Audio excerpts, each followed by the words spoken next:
hello guys finally मानवदिन भावना चली আছে এতিয়া আপোনালোকক দেখাইছো ভাল পালে থাকে ভাওনা চাব যাম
বর্তমান আমি খুবতে আছি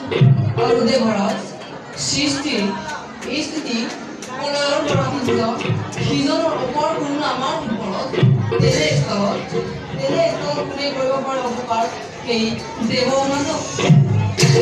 দেৱৰাজ গৰু লেবে কথাহে কৰিছে প্ৰধান ৰুদ্ৰৰ নন্দন কাৰ্তিক ময়ে দেৱৰ নামতি যেতিয়া হ'ব প্ৰয়োজন ধুমুহা পাই দুৰ্গতাধীন কৰিছে দেৱগণ দেৱৰাজ অত দৈত্য দানৱে উদুত্ত মূর্তি ধরি পড়া দিলে কতবার আত্মগোপন করি অনায় বনায় পুলিশ বিদ্যারি দেখে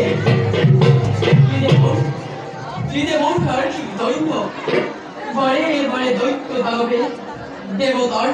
কর্মদ্যতায় বেহাত এই দেবগণ দেৱৰাজ অততে অঙ্কই লাগে মূৰ্তি দেৱৰাজ ভৱিষ্যতৰ চিন্তা পৰীক্ষা কৰি বৰ্তমানৰ কথা চিন্তা কৰাই সুস্থিত হ'ব বুলি ভাবো মই দেৱৰাজ সম্ৰাপতি চৌধুৰীয়ে দেখো মাথো আনন্দ কিৰণ যদিওবা দৈত্য দানৱী বাৰে আমাক কৰে পৰাজিত তথাপিতো অঘোৰ কিয়ন্তে বিজয় কেতিয়াও কৰা নাই দেৱতাক নকৰাৰ সেইবাবে দেৱৰাজ মৃত্যু নহ'ব অস্থিৰ দেবগণ দেৱৰাজ তোমালোকৰ প্ৰভুত বাণীতে আনন্দিত মই তথাপি দেবগণ দেৱৰাজ কিয়নো আজি মন কৰি নহয় উজ্জ্বল যদিহে সংশয়ৰ ছাত্ৰৰ মনত সৰুৱে নিবেদন অনুমতি দিয়ক হোৱা কাৰ্তিক আনন্দেৰ দিছো অনুমতি দেৱৰাজ সমগ্ৰ দেৱতাসকলে চিনি আয়োজন কৰে বিষ্ণু যজ্ঞ সম্পূৰ্ণ হ'লে অমংগলৰ চিহ্ন নাথাকিবই দৈন্য কাৰ্তিক অচিত পৰামৰ্শ তুমি হইলা প্ৰদান অচিৰতে আয়োজন কৰি বিষ্ণু নৃত্য না দেবগণ দেৱৰাজ কাকিমা অষ্টম হতাহত কৰে ঐক্য কৰবে তাৰ বাবে নহ'ব চিন্তিত আহে যদি কোনো অৰ্থ অমৰাৱতী দিলে অৱশ্যে তাক কৰিম দিনা